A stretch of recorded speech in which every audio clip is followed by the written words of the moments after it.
नमस्कार। खरी खरी लेकर हाजिर हूं मैं सर्वमित्रा। महाराष्ट्र में देवेंद्र फडणवीस की सरकार के सामने एक नई चुनौती और एक नई मुसीबत खड़ी हो गई है। मामला है लड़की से छेड़छाड़ का, और लड़की भी किसी मामूली परिवार से नहीं बल्कि केंद्रीय मंत्री की बेटी की लड़की। जी हाँ, सही सुना आपने। मोदी के कैबिनेट की जो मंत्री हैं रक्षा खड़से, और बीजेपी के दिग्गज नेता रहे एकनाथ खड़से की बहू है रक्षा खड़से, उनकी बेटी के साथ यानी एकनाथ खड़से की पोती के साथ सरेआम छेड़छाड़ हुई। उनके साथ ये छेड़छाड़ तब हुई जब उनके साथ पुलिस भी मौजूद थी, यानी जो सुरक्षा कर्मी थे वो भी मौजूद थे। उसके बाद भी उस बच्ची और उनकी सहेलियों के साथ जलगांव में एक कार्यक्रम के दौरान सरेआम छेड़छाड़ हुई। लड़कों ने उनके वीडियो बनाए, जब पुलिस वाले ने उनको रोका तो उनके साथ मारपीट भी की गई, और नौबत ऐसी आ गई कि खुद रक्षा खड़से को पुलिस स्टेशन जाकर एफआईआर दर्ज करानी पड़ी। आप सोच सकते हैं कि क्या हालात हो चले इस समय महाराष्ट्र के।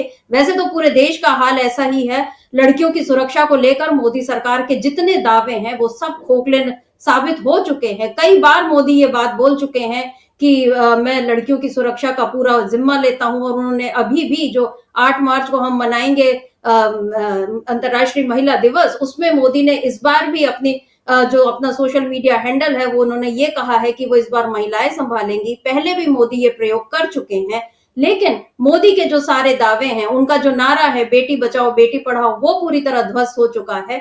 और आम लोग, आम लड़कियां तो इसमें पिसती ही हैं। अभी ज्यादा वक्त नहीं हुआ जब आरजीकर मेडिकल कॉलेज का जो हादसा हुआ था, उसमें जिस तरह से पश्चिम बंगाल की सरकार को बीजेपी ने घेरने की कोशिश की थी। हालांकि इसमें सीधे सीधे किसी सरकार का, सत्ता का अगर ऐसा कोई मामला है तो सीधे सीधे उसको जिम्मेदार इसलिए नहीं ठहराया जा सकता क्योंकि पहली नजर में तो ये समाज का मसला होता है। लेकिन जब सरकारें ऐसा दावा करती हैं, और तो सरकारों से भी ये उम्मीद की जाती है और उनके उनके ऊपर ये जिम्मेदारी भी रहती है कि वो लड़कियों की सुरक्षा करें। लेकिन हम ये देख रहे हैं कि लगातार लड़कियों के मामले में जो सरकार है वो विफल होते जा रही है। उसकी सुरक्षा के मामले में लड़कियों को कहीं कोई सुरक्षा नहीं मिली है। और अब महाराष्ट्र का ये जो मामला आया है, इसमें तो सबसे बड़ी बात ये भी सामने आ रही है कि जो आरोपी पकड़ाए हैं वो महायुति सरकार के ही, जो एकनाथ शिंदे यानी जो पूर्व मुख्यमंत्री हैं, उनके ही पार्टी के लोगों को उनका संबंध बताया जा रहा है। यानी यहाँ पर ऐसा हो रहा है कि महायुति में ही एक दल के जो कार्यकर्ता है उन्होंने दूसरे दल के नेता की बेटी को छेड़ा। ये मामला इस तरीके से भी देखा जा सकता है। तो इस सारे मामले में मोदी सरकार भी फंस रही है और फडणवीस सरकार पर भी गहरे सवाल उठ रहे हैं, क्योंकि अभी ज्यादा वक्त नहीं बीता जब पुणे में एक इसी तरह का हादसा हुआ था। उस वक्त भी सरकार ने ये दावा किया कि नहीं, हम अच्छे से जांच कर रहे हैं और आरोपियों को पकड़ रहे हैं और हमने सब न्याय जरूर मिलेगा, इस तरह के दावे किए गए। आपको याद होगा कि महाराष्ट्र चुनाव के पहले, लोकसभा चुनाव के थोड़े पहले बदलापुर में इसी तरह की घटना हुई थी, ठाणे में। तब भी एकनाथ शिंदे पर सवाल उठे थे। तो महाराष्ट्र में लगातार इस तरह की घटनाएं बढ़ती जा रही हैं, और अब महागठबंधन के जो नेता हैं, चाहे वो आदित्य ठाकरे हैं, चाहे प्रियंका चतुर्वेदी हैं, चाहे रोहित पवार हैं, चाहे संजय राउत हैं, ये सारे लोग अब सवाल उठा रहे हैं और पूछ रहे हैं देवेंद्र फडणवीस से कि गृह मंत्रालय तो आपने अपने पास ही रखा है, फिर ऐसा किस तरह से हो सकता है कि आपकी ही पार्टी की एक नेता जो केंद्रीय मंत्री भी हैं, उनकी बेटी के साथ इस तरह से छेड़छाड़ हो गई है। तो महाराष्ट्र में इस समय जो मामला सामने आया है ये काफी गंभीर है। गनीमत है कि इसमें कोई हादसा इस तरह का नहीं हुआ, लेकिन जो रक्षा खड़से हैं, जो उन्होंने खुद जो बयान दिया है उसमें उनका डर साफ जाहिर हो रहा है। और वो ये बोल रही हैं, खुद ये बोल रही हैं कि सोचिए जब मेरी बेटी के साथ ऐसा हो सकता है तो और कितनों के साथ इस तरह से होता होगा। जब मैं एक माँ होकर इस तरह से डर रही हूँ तो बाकी माँ बाप को भी कितना डर लगता होगा। हालांकि उन्होंने एक अच्छा संदेश ये दिया कि माँ बाप को बिना घबराए इस मामले में पुलिस में जाना चाहिए और रिपोर्ट दर्ज करनी चाहिए। और उन्होंने लड़कियों से भी ये कहा कि ऐसी बातें आपको घर पे आकर जरूर बताना चाहिए। तो ये एक अच्छा संदेश तो आया है रक्षा खड़से की तरफ से, लेकिन सवाल ये है कि क्या पुलिस भी इस मामले में उतना ही सहयोग करती है जितना उसने केंद्रीय मंत्री का किया। वो तो केंद्रीय मंत्री हैं, इसीलिए पुलिस ने शायद उनकी बात अच्छे से सुनी और आरोपियों की तुरंत धरपकड़ भी हो गई। लेकिन आम आदमी पुलिस स्टेशन जाने से कितना घबराता है कि क्या ये बात मोदी नहीं जानते या फडणवीस नहीं जानते हैं। तो किस तरह से ये सारा मामला अब राजनीतिक विवाद भी लेता जा रहा है और इसके साथ साथ मोदी सरकार और फडणवीस सरकार पर एक बड़ा दाग साबित होने जा रहा है कि उनकी अपनी सरकार में उनकी अपनी मंत्री की बच्ची जो है वो सुरक्षित नहीं है। तो फिर किस मुंह से मोदी ये दावा कर सकते हैं कि उनके रहते देश में महिला सम्मान को बढ़ावा मिलेगा। महिला आरक्षण विधेयक को शक्ति का नाम देकर, नारी शक्ति वंदन अधिनियम नाम देकर अपनी वाहवाही लूटना एक बात होती है, महिला दिवस के अवसर पर कुछ इस तरह के तामझाम करना दूसरी बात होती है, अच्छे अच्छे नारे गढ़ देना अच्छी बात होती है, महिलाओं के साथ उनके लिए कुछ और योजनाओं का ऐलान कर देना अच्छी बात होती है, और चुनाव के टाइम इन्हीं महिलाओं को कुछ रुपए देकर वोट हासिल करना भी, चलिए हम ये मान लिए कि राजनीतिक लिहाज से, चुनावी लिहाज से ये अच्छी बात होती है, लेकिन क्या ये अच्छी बात है कि इस देश में आम लड़कियां बिल्कुल भी सुरक्षित नहीं है, और अब आम क्या, खास लड़कियां भी सुरक्षित नहीं है, ये भी महाराष्ट्र के इस मामले से सामने आ गया है। तो किस तरह इस पूरे मामले में सरकार फंस रही है, मोदी और फडणवीस पर कैसे सवाल उठ रहे हैं, आज इन्हीं पर हम खरी खरी चर्चा करेंगे। हमारे साथ जुड़े हुए हैं अमलेंदु उपाध्याय जी। अमलेंदु जी नमस्कार, स्वागत आपका इस कार्यक्रम में। अमलेंदु जी, बेहद शर्मनाक घटना घटी है जलगांव में, जिस तरीके से केंद्रीय मंत्री रक्षा खड़से की बेटी के साथ पुलिस वाले की मौजूदगी में उनकी बेटी और उसकी सहेलियों के साथ छेड़छाड़ हुई, लड़कों ने उनके वीडियो बनाए, ये बात भी पुलिस वाले ने दर्ज कराई है कि मैंने मना किया तो मेरी कॉलर पकड़ी और मुझे मारा पीटा, यानी लड़कों की हिम्मत इतनी बड़ी। अब ये लड़के अपराधी हैं या इन पर आरोप जो कब साबित होगा, कब इंसाफ मिलेगा, ये बात की बात है। पहला सवाल यही है कि एक समाज के तौर पर नरेंद्र मोदी ने इस देश को वो कौन सी दिशा में ले गए, क्योंकि 11 सालों में उन्होंने बहुत सारे दावे किए, बहुत बड़ी बड़ी बातें की, और जब उनसे उनका जब मन की बात वो करते हैं तो उसमें से प्रवचन झरते हैं, पता नहीं बड़ी बड़ी बातें वो करते रहते हैं, लेकिन जहां पर आम लड़कियां, खास मैं इसलिए कह रही हूँ क्योंकि ये केंद्रीय मंत्री की बेटी हैं, जिनके बारे में जब वो गई होंगी कहीं तो पूरा तामझाम होगा, बड़ी गाड़ी से उतरी होंगी, वहां पर पुलिस वाले उनके साथ है, सब कुछ दिख रहा है, उसके बाद लड़कों की इतनी हिम्मत है मंचलों की कि वो छेड़छाड़ी वो कर रहे हैं। तो एक तरफ तो वो कहीं लव जिहाद का वो उस पर सरकार जो है मुद्दा बनाती है, कहीं किसी और उस पर मुद्दा, तमाम तरह की बातें सरकार करती है, हर मसले को हिंदू मुस्लिम रूप दे देती है। यहाँ पर क्या कहेंगे फडणवीस, क्योंकि दावा तो कर दिया कि नहीं और तुरंत आरोपियों को पकड़ा भी गया है, लेकिन क्या ये फडणवीस सरकार के लिए और खुद गृह मंत्री के तौर पर फडणवीस के लिए एक बड़ी विफलता सामने आ चुकी है? निश्चित तौर पर सुमित्रा जी, ये बड़ी विफलता खुद देवेंद्र फडणवीस की है, चूँकि गृह मंत्रालय भी उनके पास है, और गृह मंत्रालय उनके पास नहीं भी होता तब भी चूँकि राज्य के मुख्यमंत्री देवेंद्र फडणवीस हैं, तो ये एक तरीके से कहा जाए कि जो विफलता है वो देवेंद्र फडणवीस की खुद की विफलता है। यकीन कीजिए सुमित्रा जी कि आज अगर वहाँ सरकार उद्धव ठाकरे की होती और रक्षा मंत्री मतलब रक्षा खड़से की बेटी के साथ इसी तरीके का कुछ दुर्व्यवहार हुआ होता, तब भारतीय जनता पार्टी क्या कर रही होती? उद्धव ठाकरे का इस्तीफा मांग रही होती, जगह जगह प्रदर्शन कर रही होती। आखिर आज मोदी जी के मंत्री हैं, उनकी बेटी के साथ ये दुर्घटना होती है, घटना होती है, इसके बाद भारतीय जनता पार्टी के मुंह पर ताले क्यों लगे हुए हैं? ये भी तो सवाल उठता है कि भाई आपकी मंत्री है, केंद्रीय मंत्री है, मोदी जी के मंत्रिमंडल की मंत्री हैं वो, और उनकी बेटी के साथ इस पर होती है। और ये सबसे बड़ी बात ये सुमित्रा जी कि मंत्री जी को खुद जो है जाना पड़ता है थाने एफआईआर लिखाने के लिए, और वो जाती हैं तब जाकर एफआईआर लिखाती हैं, और उनकी जो बाइट है वो भी हम लोग सुनेंगे, वो साफ कहती सुनी जाती हैं कि बिना राजनीतिक संरक्षण के इस तरीके की वारदात नहीं हो सकती। तो ये अगर बिना राजनीतिक संरक्षण के वारदात नहीं हो सकती तो आखिर राजनीतिक संरक्षण किसको प्राप्त है और किसका राजनीतिक संरक्षण प्राप्त है? खुद देवेंद्र फडणवीस का बयान है सुमित्रा जी कि एक राजनीतिक दल के लोग इसमें शामिल हैं और उनको संरक्षण प्राप्त है। तो यानी देवेंद्र फडणवीस भी मान रहे हैं कि राजनीतिक दल के लोग शामिल हैं, तो आखिर वो कौन सा राजनीतिक दल है और सरकार के पास जो है क्या मजबूरी है कि एक राजनीतिक दल के कार्यकर्ता मोदी जी की मंत्री की बेटी के साथ इस तरीके की घटना करते हैं और एक तरह से काजा पूरी सरकार जो हाथ पर हाथ रखे बैठी हो, भारतीय जनता पार्टी के मुंह पर ताले लगे हुए हैं। तो ये बड़े सवाल उठ रहे हैं और विपक्ष इन्हीं को लेकर सवाल उठा रहा है कि आखिर क्या चीज़ है। मोदी जी जो बातें करते रहते हैं, फडणवीस जो बातें करते रहते हैं, उन बातों का क्या है मतलब। आप लगे हुए हैं इसमें कि कौन जो है किसकी सरकार गिराएगा, कौन किसको हल्के में मत लेना। तो क्या ये जो कहा गया था कि मुझको हल्के में मत लेना, तो ये बताने की कोशिश की गई है कि हल्के में मत लेना, इसी तरीके से बताने की कोशिश की गई है। विपक्ष ये भी सवाल शर्मिष्ठा जी उठा रहा है कि हल्के में ना लेने का तात्पर्य क्या था। और अगर मंत्री की बेटी के साथ, केंद्रीय मंत्री की बेटी के साथ इस तरह की घटना होती है तो हल्के में ना लेने का तात्पर्य क्या यही था, ये भी पूछा जा रहा है। हालांकि कल एकनाथ शिंदे का एक बयान जो है देवेंद्र फडणवीस की मौजूदगी में आया है कि ब्रेकिंग न्यूज़ बनने दो, हम एकजुट हैं, हम कहीं नहीं जा रहे हैं, ये उनका बयान आ गया। तो क्या सुमित्रा जी, सरकार बचाने की इतनी ज़्यादा जो है वो मजबूरी है देवेंद्र फडणवीस के सामने कि आप कानून व्यवस्था को ताक पर उठाकर आपके सहयोगी अगर रख रहे हैं, जाहिर सी बात है सुमित्रा जी, अगर सत्तारूढ़ दल जो है उसके सहयोगी दल जो सत्ता में जो शरीक हैं, उनके मंत्री हैं, अगर उस पार्टी के लोग इस तरीके के काम करेंगे तो कानून व्यवस्था कहाँ दिखाई देगी। तो यही सवाल जो अब लगातार उठ रहे हैं और रक्षा खड़से ने भी कानून व्यवस्था को लेकर सुमित्रा जी सवाल उठाए हैं। जी बिल्कुल, रक्षा खड़से ने क्या सवाल उठाए हैं और किस तरह से उन्होंने अपना डर भी जाहिर किया है। देख लीजिए कि जो मोदी सबको दुनिया को लाल आंखें दिखाने की बात करते हैं, उनकी मंत्री किस तरह अपनी बेटी की सुरक्षा को लेकर डरी हुई हैं, ये अब जाहिर हो गया है। और इसके बाद शर्म की बात यह है कि फडणवीस तो ठीक है बोल रहे हैं कि हम कार्रवाई करेंगे, लेकिन हमने मोदी के इस बारे में कोई प्रतिक्रिया नहीं देखी। उनकी अपनी कैबिनेट मंत्री की बेटी के साथ ऐसा हुआ है, कम से कम एक ट्वीट मोदी कर सकते थे कि मैं इसमें देख रहा हूं कि पूरे न्याय मिले, लेकिन मोदी ने अभी तक ऐसा कुछ नहीं कहा है।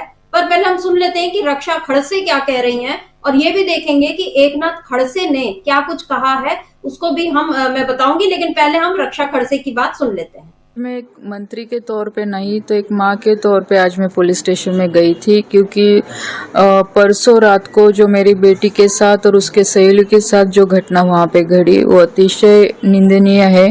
क्योंकि जिस तरह का माहौल अभी दिन पे दिन मुक्ताई नगर सिटी में या तालुका में यहाँ पे देखने को मिल रहा है, और मुझे लगता है कि मेरे जैसे कई माएँ होगी कि उन्होंने भी ये सवाल पुलिस स्टेशन में जाके पूछना चाहिए कि जो बेटियों के ऊपर जो तकलीफें हो रही है तो उसके बारे में पुलिस स्टेशन में भी कंप्लेंट देना ज़रूरी है। परसों यहाँ पे हर साल की तरह संत मुक्ताई का मंदिर है और यहाँ पे बड़ी यात्रा होती है महाशिवरात्रि के निमित्त में। तो परसों मेरी बेटी और उसकी सहेलियों के साथ वहाँ पे उस मेले में गई और वहाँ पे कुछ लड़कों ने उनके साथ छेड़छाड़ी की, और उसके साथ ही जो मेरा घर वाला गार्ड है, जो पुलिस गार्ड था, वो भी उनके साथ था। उन लोगों ने, उस लड़कों ने उनके साथ भी बदतमीजी की। और मुझे लगता है कि ये कहीं तो भी बहुत सीरियसली मामला है कि अगर पुलिस गार्ड रहने के बावजूद भी अगर ये लोगों की इतनी हिम्मत बढ़ती होगी और ये लड़कियों के वो वीडियो निकाल रहे, उनके पीछे पीछे उनको फॉलो कर रहे, तो इस तरह से गलत है। इसलिए मैं आज पुलिस स्टेशन में जाके उनके बारे में FRI मैंने करवाया। इसमें पुलिस गार्ड की कॉलर भी पकड़ी गई इस तरह से, या लड़कियों का वीडियो शूटिंग भी किया गया, ऐसा भी कुछ मामला सामने आया? तो वही कंप्लेंट थी कि इसमें लड़कियों का वीडियो उन्होंने किया। जब पुलिस गार्ड ने पूछा कि आपने क्या वीडियो निकाला, तो उन लड़कों ने, सभी 30-40 लड़के वहाँ पे जमा हो गए, वहाँ पे इकट्ठे हो गए और वो पुलिस के साथ बदतमीजी करने लगे। तब जाके ये मामला आगे आया। और मेरा सवाल सिर्फ एक ही है कि अगर इस तरह से इन लोगों की जो भी टोली है, अगर इनकी हिम्मत इस तरह से बढ़ रही तो कल किसी के भी घर में जाके कुछ भी कर सकते। इसलिए पुलिस प्रशासन ने भी इनके ऊपर सख्त कार्रवाई करने के आदेश मैंने आज दिए कि इनके ऊपर कार्रवाई होनी चाहिए और ऐसे प्रवृत्ति वाले लोगों के ऊपर ठोस कार्रवाई होके इनको जेल में भेजना चाहिए। इनमें से कुछ जो है गुनहगार है, ऐसा कुछ मामला सामने आया है? वो मुझे पुलिस स्टेशन में आज जाने के बाद पता चला कि जिन लड़कों के इसमें नाम आए उनके ऊपर ऑलरेडी पहले से भी कई प्रकार के अलग अलग प्रकार के चार्जेस इनके ऊपर है। इसके पीछे किसी का हाथ है, उनको किसी का सपोर्ट मिल रहा है राजकीय मुझे लगता है कि सपोर्ट डेफिनेटली किसी न किसी का होगा, लेकिन मैं उस चीज़ में ज़्यादा नहीं जाना चाहती क्योंकि मुझे इसमें पॉलिटिक्स नहीं लाना है। आज मेरे बेटी के साथ हुआ है, कल किसी के भी साथ हो सकता है, और आज सिर्फ मेरे बेटी का अकेली का सवाल नहीं है। ऐसी कई लड़कियां हैं कि जिनके साथ ये होते वक्त दिखता है, लेकिन उनके माँ बाप या को खुद पुलिस स्टेशन तक नहीं जा पाते। इसलिए आज मैं खुद होके गई कि एक अगर ऐसी घटनाएं घट रही है जो छोटी हमें दिखती है, छोटी हमें लगती है, लेकिन हमें इसे निगलेक्ट ना करे। माँ बाप की भी जिम्मेदारी है, बेटी की भी जिम्मेदारी कि घर पे इसे बताए और तुरंत पुलिस स्टेशन में भी इसके बारे में खबर देनी चाहिए। केंद्र में राज्य में आप ही की सत्ता है, इसके बावजूद राज्य अमरेंदु जी, यहाँ पर रक्षा खड़से ने सारी बातें बता दी और उन्होंने ये जो कहा कि उनको किसी का संरक्षण तो है, मतलब ये जो बात उन्होंने बोली, लेकिन साथ ही ये जोड़ दिया कि मैं इसमें पॉलिटिक्स नहीं करना चाहती हूँ। तो जाहिर है अभी उनका जो ध्यान है वो अपनी बेटी की सुरक्षा को लेकर है। लेकिन जो बात उन्होंने कही कि जो राजनीतिक संरक्षण, इसको एकनाथ खड़से उन्होंने खुलकर कह दिया है। उन्होंने कहा कि ऐसी घटनाएं पूरे राज्य में लगातार हो रही हैं। लड़कियां पुलिस स्टेशन जाने से डरती हैं। लड़कियों की सुरक्षा एक कठिन मसला है। एकनाथ खड़से ने यह भी कहा कि यहाँ बहुत सारे गुंडे फैले हुए हैं और उन्हें स्थानीय जनप्रतिनिधियों का संरक्षण प्राप्त है। अब सवाल यह है कि कुछ साल ही, मतलब 2 साल ही रही उद्धव ठाकरे की सरकार, उसके बाद तो सरकार एकनाथ शिंदे और अब देवेंद्र फडणवीस की, यानी एनडीए की ही सरकार रही है। तो एनडीए की सरकार बनी हुई है, उसके बाद भी अगर स्थानीय जनप्रतिनिधियों का संरक्षण गुंडों को होने की बात कही जा रही है, इसका मतलब एकनाथ खड़से खुद सिरे से अपनी ही सरकार की कानून व्यवस्था को नकार रहे हैं। दूसरी बात यह है, सामना में भी जो शिवसेना उद्धव गुट का मुखपत्र है, उसमें उन्होंने बाकायदा ये लिखा है कि जो गिरफ्तार आरोपी है अनिकेत भोई, वो चंद्रकांत पाटिल जो विधेयक है उनका समर्थक और शिंदे गुट के जिला प्रमुख छोटू भाई का भतीजा है। दूसरा जो है पीयूष मोरे, वो शिंदे गुट के पूर्व नगर सेवक, और सचिन पालवे शिंदे गुट के मेडिकल सहायता कक्ष मुक्ताई नगर का शहर प्रमुख।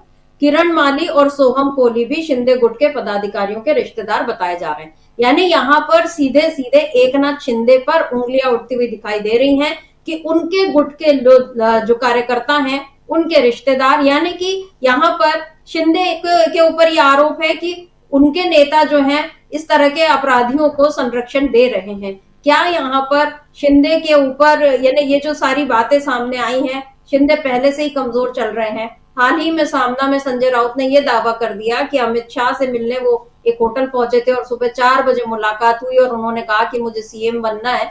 तो अमित शाह ने कहा कि वो तो नहीं हो सकता, हमारे 125 विधायक है तो हम आपको कैसे सीएम बना दे, और अब आप अपनी पार्टी का विलय हमारी पार्टी में कर लो। तो यहाँ पर एकनाथ शिंदे किस तरीके से पूरा सरेंडर कर चुके हैं, महाराष्ट्र में बीजेपी के सामने और दिल्ली की सत्ता के सामने झुके हुए हैं, ये बात संजय राउत ने कही। और अब ये जो मामला सामने आया है, क्या इसमें एकनाथ शिंदे और बुरी तरह फंस गए हैं? देखिए, बिल्कुल समिता जी, इसमें सीधे सीधे आरोप एकनाथ शिंदे की पार्टी के ऊपर लग रहे हैं और उनके लोगों के ऊपर लग रहे हैं कि किस तरीके से ये जो है ये कहा जाए कि एक तरीके से कि जो किया, मतलब उनके लोगों ने तो कानून व्यवस्था को वही धता बता रहे हैं। और फिर यही सवाल उठ रहे हैं कि जिस तरीके से उन्होंने चेतावनी दी थी एक तरीके से कि हल्के में मत लेना, तो क्या ये हल्के में मत लेना का तात्पर्य यही था कि इस तरीके से कानून व्यवस्था एकनाथ शिंदे खराब करवा सकते हैं? एकनाथ शिंदे की वैसे भी जो प्रसिद्धि रही है वो दूसरे कामों के लिए ज़्यादा रही है उनकी, एकनाथ शिंदे की। तो लेकिन ये एक बड़ा मसला समिता जी दोनों दलों के बीच में और टकराव का बढ़ सकता है। हालांकि पैचअप करने की कोशिशें एकनाथ शिंदे ने करना शुरू कर दी हैं एक तरीके से देखा, जैसे मैंने जिक्र किया कि कल एक कार्यक्रम में उन्होंने कह दिया कि भाई ब्रेकिंग न्यूज़ बनने दो, हम कहीं नहीं जा रहे हैं, हम एकजुट हैं।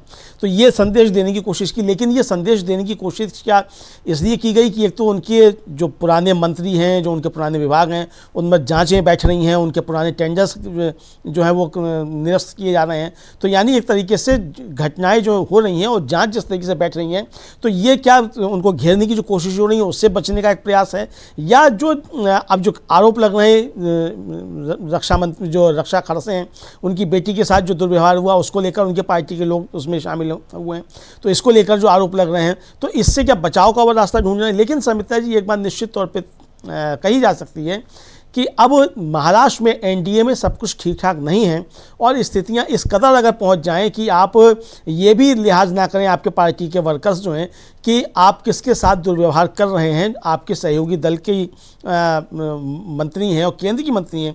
मतलब अगर होता कि साहब चलो महाराष्ट्र की मंत्री की बेटी होती तब भी थोड़ा बहुत माफ़ किया जा सकता था कि आपस में चल रहा है। मतलब मोदी जी के मंत्रिमंडल की सदस्य है, उसकी बेटी के साथ अगर इस तरीके का बर्ताव हो रहा है तो ये साफ तौर पर एक तरह से कहा जाए कि आपके पार्टी के कार्यकर्ता जो हैं वो अब गठबंधन तोड़ने पर उतारू हैं, ये भी समझा जा सकता है समिता जी। जी बिल्कुल। और यहाँ पर शिंदे गुट और बीजेपी के बीच एक तरह से तलवार खिंचती हुई नजर आ रही है। आरोप लगे हैं एकनाथ शिंदे के कार्यकर्ताओं पर, तो अभी तक लेकिन एकनाथ शिंदे ने इस बारे में कोई खेद प्रकट या कुछ ऐसा नहीं कहा कि जो भी आरोप लग रहे हैं उस पर उनकी कोई सफाई नहीं आई, कोई प्रतिक्रिया नहीं आई। तो जब ये चुप्पी जब आ जाती है तो फिर संदेह और बढ़ जाता है। लेकिन विपक्ष चुप नहीं है। इस बारे में रोहित पवार ने भी सवाल उठाए हैं और आदित्य ठाकरे ने भी अपनी टिप्पणी की है। आदित्य ठाकरे ने जो कुछ लिखा है वो हम आपको बताएंगे, लेकिन पहले सुन लेते हैं कि रोहित पवार ने क्या कुछ कहा है इस पूरे मसले पर। इस तरह से रक्षा खड़से की लड़की के साथ हुआ, क्या कहना चाहिए? देखो, देश के जो मंत्री है उनकी बेटी अगर महाराष्ट्र में सेफ नहीं है तो जो कॉमन मैन है उनकी बेटियां कैसे सेफ रहेंगी? और कल अगर आप स्टेटमेंट देखो तो उनका स्टेटमेंट भी, मतलब मंत्री का स्टेटमेंट भी वही था कि अगर मेरी बच्ची, मतलब मैं मंत्री हूँ और देश की मंत्री हूँ और मेरी बच्ची अगर सेफ नहीं है तो महाराष्ट्र में जो और लड़कियां हैं वो कैसे सेफ रहेगी? ये उनका खुद का स्टेटमेंट है। ये स्टेटमेंट बहुत डेंजरस है। और ये जो चीज महाराष्ट्र में हो रही है, जैसे रेप हो रहे हैं, मतलब अगर पूना की बात करें, एक डिस्ट्रिक्ट में अगर आप देखो तो 126 दिन में 50 रेप वहां पे हुए हैं और बहुत सारे पॉस्को के केसेस वहां पे हुए हैं। मतलब ये डिस्ट्रिक्ट की बात है। महाराष्ट्र की अगर बात करें तो ये जो आंकड़ा है बहुत ज्यादा तरीके से बढ़ा है कुछ सालों से। सर, सैदी चीफ के ऊपर कोर्ट ने कहा है एफआईआर दर्ज की जाए माधवीपुरी बुच के ऊपर। ये मामला सामने आया, कल क्या कहना चाहते हैं? नहीं, अभी देखो सुप्रीम कोर्ट ने वहां पे अगर बताया हो तो वो तो करना पड़ेगा और सिर्फ एफआईआर करके रुकने की जरूरत नहीं। डिटेल में जाके क्या एग्जैक्टली हुआ था, कैसे हुआ था, क्योंकि वो जो पद है सेबी, एक तो अमरेंद्र जी, यहाँ पर जिस तरीके से रोहित पवार ने भी बोला कि ये बहुत खतरनाक बात है कि जब मंत्री को ये कहना पड़ रहा है कि मेरी बेटी सुरक्षित नहीं है, और फिर उन्होंने केवल एक पुणे डिस्ट्रिक्ट का ही हवाला दिया कि कितने रेप के केसेस वहां पर आ रहे हैं और उसके बाद भी सरकार कुछ नहीं कर पा रही है। यहाँ पर गृह मंत्री होने के नाते, क्योंकि हमको याद है कि जिस समय ये मंत्रालयों का बंटवारा हो रहा था उस समय एकनाथ शिंदे कितना चाहते थे कि गृह मंत्रालय तो कम से कम उनको मिल जाए ताकि उनके हाथ में सारी चीजें रहे, लेकिन देवेंद्र फडणवीस ने उनको वो नहीं दिया, अपने पास रखा। अब ये फैसला सही साबित होता दिख रहा है या गलत साबित होता दिख रहा है? दोनों लिहाज से क्या कहेंगे? अब देखिए शर्मित्रा जी, अब अगर एकनाथ शिंदे के लिहाज से देखा जाए कि वो जो चाहते थे तो उस लिहाज से ही फैसला गलत साबित हो, तो वो लगता है कि चूंकि मुख्यमंत्री के पास गृह विभाग है, एकनाथ शिंदे कह सकते हैं कि भाई आपका विभाग है, आप जानिए, आपका काम जाने, आपसे नहीं संभल रहा गृह मंत्रालय, मैं होता तो गृह मंत्रालय संभलता। तो ये एकनाथ शिंदे के लिहाज से कहा जा सकता है। लेकिन अगर देवेंद्र फडणवीस के नज़रिए से देखा जाए तो ये फैसला सही था, चूँकि अगर एकनाथ शिंदे की पार्टी के लोग ही इस तरीके की हरकतों में लिप्त पाए जा रहे हैं तो फिर अगर आप गृह मंत्री होते तब तो ये एकदम बिल्कुल बाहर हो जाते, चूँकि तब तो फिर आपका नेता जो है उसके उस विभाग का मंत्री है, तो फिर किस तरीके से कानून व्यवस्था संभलती। लेकिन समित्रा जी, गृह मंत्रालय चाहे किसी के पास होता, जैसे ही ये सरकार बनी, ट्रिपल इंजन की सरकार जो है, इसके बनते ही कानून व्यवस्था जो थी वो खराब होना शुरू हुई थी। चाहे वो परभणी की घटना हो, चाहे वो और घटनाएं हो, तमाम घटनाएं इस तरह की होने लगी। अभी जो एक पुणे का एक घटना आई है सामने, बस की किस तरीके से हुआ, सरकारी बस का। तो ये जिस तरीके की घटनाएं लगातार हो रही हैं और रक्षा खड़से इस बात को स्वीकार कर रही है समित्रा जी कि ये घटनाएं बढ़ रही हैं, देश और प्रदेश में इस तरह की घटनाएं बढ़ रही हैं। यानी मोदी जी की मंत्री जो हैं वो खुद इस बात को स्वीकार कर रही हैं कि मोदी जी का बेटी बचाओ बेटी पढ़ाओ का नारा जो है वो फर्जी नारा साबित हुआ है और बच्चियों के ऊपर अत्याचार बढ़ रहे हैं इस सरकार में। समित्रा जी, ये मोदी जी की मंत्री जो है वो, मतलब उनका जो कहने का भाव है वो ये समझा जा सकता है कि वो ये बात कह रही हैं, क्योंकि साफ तौर पर कह रही हैं कि इस तरह की घटनाएं बढ़ रही हैं और परिवार के लोगों को भी जाकर खुद इस पर एक्शन लेना चाहिए, मतलब पुलिस के पास जाना चाहिए। अब सवाल समित्रा जी ये है कि अगर पुलिस के पास जाना चाहिए, जैसा कि रक्षा खड़से के ससुर जो हैं एकनाथ खड़से, वो कह रहे हैं कि मैं किसी को मतलब माफ़ नहीं करूंगा, चाहे वो मेरी पार्टी का ही क्यों ना हो। और वो कह रहे हैं कि इसमें शिवसेना के लोग थे, यानी उनके एकनाथ शिंदे के पार्टी के लोग इसमें शामिल थे, ये उनका कहना है, तो वो मतलब माफ़ नहीं करेंगे। तो ठीक है, अब वो इस समय एनसीपी में के रहे हैं नेता, तो ठीक है, लेकिन अब अगर ये इस तरीके की घटनाएं होंगी समिता जी, तो एकनाथ शिंदे पर तो सवाल उठेंगे निश्चित तौर पे। लेकिन यहाँ महत्वपूर्ण प्रश्न है समिता जी, वो ये है कि देवेंद्र फडणवीस जब ये कह रहे हैं कि एक दल के इसमें लोग शामिल थे, तो उस दल का नाम साफ तौर पर क्यों नहीं लेते और उस दल के नेता को कटघरे में खड़ा क्यों नहीं करते? जब एकनाथ शिंदे कह रहे थे कि हम कहीं नहीं जा रहे हैं, तो उसी समय देवेंद्र फडणवीस को कहना चाहिए था, आप तो ठीक है कहीं नहीं जा रहे हैं, मगर आपके लोग जो है क्या कर रहे हैं, कानून व्यवस्था को चुनौती दे रहे हैं। तो इसलिए समिता जी समझा सकता है कि फैसला देवेंद्र फडणवीस का गृह मंत्रालय अपने पास रखना, अगर दोनों नज़रिए से देखा जाए, एकनाथ शिंदे के नज़रिए से तो एक तरीके से गलत था, और अपने एक देवेंद्र फडणवीस के नज़रिए से देखा जाए तो सही था, चूँकि अगर एकनाथ शिंदे के पास ये महकमा होता तो उनके लोग किस तरीके से उत्पात मचाते, ये कह सकते हैं अब देवेंद्र फडणवीस। यानी एक तरीके से समिता जी, एकनाथ शिंदे के लोगों ने ये एक नुकसान जो है वो एकनाथ शिंदे का कर दिया, अब चाहे वो जानबूझकर किया हो, चाहे बिना सोचे समझे किया हो। लेकिन एक बात तो समझी जा सकती है समिता जी, जो रक्षा खड़से भी कह रही हैं, कि यानी उनका मन कितना बढ़ा हुआ है कि जिस लड़की के साथ पुलिस का गार्ड है, इसका मतलब वो कोई सामान्य लड़की नहीं है, वीवीआईपी है, उसके साथ पुलिस का गार्ड है। और हिम्मत आप देखिए कि उस पुलिस के गार्ड के साथ भी बदतमीजी की जाती है, उसका कॉलर पकड़ा जाता है, उसको भी धमकाया जाता है। तो यानी गुंडों की कितनी ताकत बढ़ गई है महाराष्ट्र में ये ट्रिपल इंजन सरकार आने के बाद, ये साफ तौर पर इसकी पोल खोलता है। और चाहे प्रियंका चतुर्वेदी हो, चाहे संजय राउत हो, चाहे आदित्य ठाकरे हो, सब लोग जो है मतलब पूरा विपक्ष जो एक तरीके से वो इस पर सवाल उठाता हुआ नजर आता है, और सरकार इसमें घिरी हुई नजर आती है समिता जी।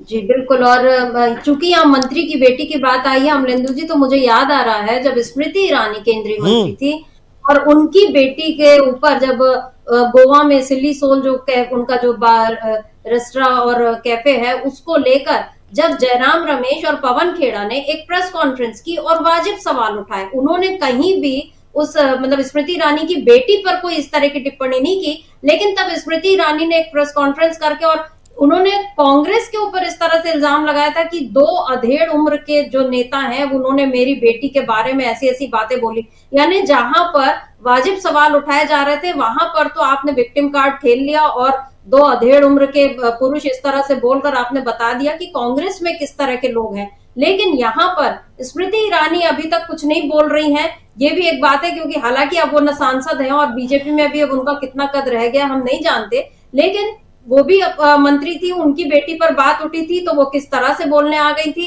अब उन्हीं की पार्टी की एक और मंत्री हैं और उनकी बेटी के साथ ऐसा हुआ है, बीजेपी इस पर चुप है, ये बड़ी आश्चर्य की बात है। हालांकि जो हमने कहा कि विपक्ष इस पर लगातार आवाज उठा रहा है, आदित्य ठाकरे ने जो कुछ कहा है, सामना में पूरा छपा है इस बारे में, तो एक बार हम सामना में जो हेडिंग छपी है, किस शीर्षक से समाचार गया वो भी मैं बता दूं।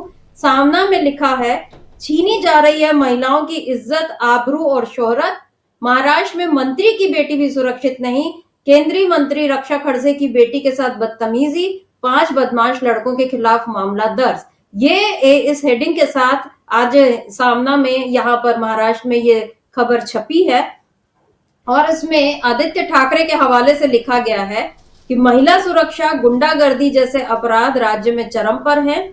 प्रदेश के मुख्यमंत्री देवेंद्र फडणवीस के पास ही लगातार गृह मंत्रालय का प्रभार है, फिर भी राज्य में लोग सुरक्षित नहीं हैं। राज्य में केंद्रीय मंत्री की बेटी भी सुरक्षित नहीं है, ये आदित्य ठाकरे ने कहा। और उन्होंने ये भी बोला कि फडणवीस सरकार ने शक्ति कानून को केंद्र की मंजूरी के लिए भेजा था, लेकिन राष्ट्रपति ने इसे वापस कर दिया। ये सरकार की असफलता ही तो है, क्योंकि उद्धव ठाकरे के समय में एक शक्ति कानून जो बना था जिसमें जो रेप के मामले या बाकी इस तरह की छेड़छाड़ पर सजा को थोड़ा और सख्त करने की बात उसमें थी, लेकिन आदित्य ठाकरे का कहना है कि ये सरकार की असफलता है। क्या कहेंगे अमलेंदु जी, जिस तरीके से विपक्ष इस समय पूरा हमलावर है, महाराष्ट्र में तो चुनाव नहीं है, बिहार में बस अभी चुनाव है, लेकिन क्या ये मोदी सरकार की एक बड़ी विफलता के तौर पर अब ये बात सामने आएगी? क्योंकि अब जहां भी मोदी चुनाव के लिए प्रचार करने पहुंचेंगे और अगर वो लड़कियों की सुरक्षा को लेकर बात करेंगे तो फिर उन्हें यह बात जरूर याद दिलाई जा सकती है कि आपकी मंत्री की बेटी भी सुरक्षित नहीं है। आपको याद होगा अभी महाकुंभ में भी जो तस्वीरें आई उसमें भी बहुत सारे सवाल उठे, कांग्रेस नहीं उठाए थे कि जो महिलाएं जो अगर वो डुबकी लगा रही हैं तो वहां जो शोधे मच चले लोग उनके वीडियो और फोटो बनाकर वहां भी महिलाओं को असुरक्षित कर रहे हैं, तो ये योगी सरकार पर भी सवाल उठे थे। उत्तर प्रदेश में हम देख रहे हैं, राजस्थान में देख रहे हैं, मध्य प्रदेश में देख रहे हैं, बीजेपी की सरकारों में जहां जहां बीजेपी का राज्य है वहां पर महिलाओं की स्थिति लगातार जो है कमजोर होती और असुरक्षित बताई जा रही है। क्या ये मोदी के लिए एक बड़ी चुनौती बन सकती है? तब जबकि आप लाडली बहन और लाड़की बहना और सब महिलाओं को पैसे दे देकर आप ये सोचते हो कि आप उनके वोट खरीद लोगे, यहाँ पर क्या कहेंगे? देखिए समिता जी, अब लाड़की बहना से वोट नहीं खरीदे जा सकते और लाड़की बहना से वोट खरीदे भी नहीं जा पाए हैं। जो भी कुछ खेल हुआ है वो तो चुनाव आयोग से मिलकर हुआ और ये चीज़ें अब सामने आ रही हैं। चुनाव आयोग ने खुद स्वीकार कर लिया है एक तरीके से विपक्ष के आरोपों को कि एक एपिक नंबर पे कई वोट थे। तो इसका मतलब वो बहाना लाड़की बहना का है, लेकिन लाड़की बहना ने नहीं, वो काम तो चुनाव आयोग के जरिए हुआ है। ये विपक्ष का जो आरोप है वो सच होता हुआ अब नजर आता है, चूंकि विपक्ष के आरोपों को स्वीकार कर लिया है। लेकिन जो बातें करते हैं प्रधानमंत्री नरेंद्र मोदी, और आपको याद होगा समिता जी कि उत्तर प्रदेश का जब विधानसभा का चुनाव था तो यहीं उत्तर प्रदेश में ही गृह मंत्री अमित शाह जो आए थे, उन्होंने कहा था कि लड़कियां रात में 12 बजे जो है यहाँ स्कूटी पे सोने की चैन डालकर घूमती हैं। तो अब ये जुमलेबाजी अब कहाँ होगी, अब ये देखना है। बिहार का चुनाव है तो बिहार में जुमलेबाजी ये होगी कि नहीं होगी, ये देखना होगा कि बिहार में ये जुमलेबाजी की जाती है कि नहीं की जाती है। हालांकि बिहार में भी अब चीज़ें जिस तरीके से बढ़ रही हैं समिता जी, वहाँ लगता नहीं है कि एनडीए एकजुट रह पाएगा। वहाँ भी एनडीए में तिफरका हो रहा है और एनडीए टूट सकता है, इस तरह की चीज़ें वहाँ भी चल रही हैं। लेकिन निश्चित तौर पर समिता जी, जिस तरीके से भारतीय जनता पार्टी के तमाम माननीयों के ऊपर आरोप लगते रहते हैं यौन उत्पीड़न के, और पूरी भारतीय जनता पार्टी उन यौन पीड़ित मतलब जो यौन अपराधी हैं उनके समर्थन में खड़ी नज़र आती है, इससे साफ तौर पर समझा जा सकता है कि भारतीय जनता पार्टी की असली मानसिकता जो है यही है और यही इनका असली चाल चरित्र चला है। वरना ऐसे लोगों के साथ खड़े होने की कोई आवश्यकता किसी भी तरीके की नहीं है। लेकिन भारतीय जनता पार्टी ऐसे लोगों के साथ मजबूती के साथ खड़ी हुई नज़र आती है। जाहिर सी बात है कि अगर प्रधानमंत्री की मंत्रिमंडल की एक मंत्री है, उनकी बेटी के साथ इस तरह की घटना होती है, वहाँ होती है जहाँ आपकी ट्रिपल इंजन की सरकार है, मुख्यमंत्री भी आपका है। फर्ज कीजिए समिता जी, अगर एकनाथ शिंदे की यहाँ सरकार होती तब बीजेपी एकनाथ शिंदे पे क्या सवाल उठाती, या जैसे मैंने कहा कि अगर उद्धव ठाकरे की सरकार होती तो भारतीय जनता पार्टी क्या कर रही होती सड़कों पर। तो ये सवाल भारतीय जनता पार्टी से उठता है कि आपकी जहाँ सरकार है, जहाँ ट्रिपल इंजन की सरकार है, वहाँ अगर इस तरीके की घटना हो रही है और आपका एक इंजन के कार्यकर्ता जो हैं वो इस तरीके की घटना कर रहे हैं, तो निश्चित तौर पर सवाल तो उठते हैं कानून व्यवस्था को लेकर और प्रधानमंत्री मोदी की जो दावे हैं उनको लेकर भी। और सबसे बड़ा सवाल बेटी बचाओ बेटी पढ़ाओ जो है उस पर सवाल उठते हैं कि क्या यही बेटी बचाओ है जो महाराष्ट्र में हो रहा है। ये सवाल तो निश्चित तौर पर उठते हैं समिता जी। और ये सवाल पहली बार नहीं उठे हैं, लगातार 11 सालों से ये सवाल उठते जा रहे हैं और मोदी की तरफ से कभी भी कोई एक सही जवाब इसका नहीं मिला। हमने देखा महिला पहलवानों के साथ भी जो हुआ उसमें बृजभूषण शरण सिंह के साथ भले वो आरोप सिद्ध हुए हो ना हुए हो, लेकिन कायदे से मोदी को ये करना चाहिए था कि आप उनको पहले अलग करते, लेकिन वो हमेशा उनके साथ खड़े नजर आए। कुलभूषण सेंगर का मामला है या चाहे उन्नाव या हाथरस की जो घटना है, अभी अमलेंदु जी हाथरस मामले में राहुल गांधी पर ही अब मानहानि का दावा ठोक दिया गया है, क्योंकि राहुल गांधी ने पीड़ित परिवार से जाकर मुलाकात की थी और ये कहा था कि आरोपी खुले घूम रहे हैं और जो पीड़ित परिवार है वो घर में कैद है। तो अब उस पर जो जिन लोगों को कोर्ट ने बरी कर दिया, उन लोगों ने मानहानि का दावा राहुल गांधी पर कर दिया कि हमारे ऊपर तो अब कोई केस नहीं, फिर आपने हमको इस तरह से कैसे बोला। तो राहुल गांधी की बात पर एफआईआर करवाना या उन पर मानहानि का दावा ठोकना तो बहुत आसान है, लेकिन जहां पर असली काम करके दिखाना है कि आप वाकई बेटियों के लिए एक सुरक्षित माहौल बनाएं, महिलाओं के लिए अच्छा माहौल बनाएं, इसमें मोदी जो है सिरे से बिल्कुल नाकाम नजर आ रहे हैं। ये बात एक बार महाराष्ट्र प्रकरण से फिर जाहिर हो गई है।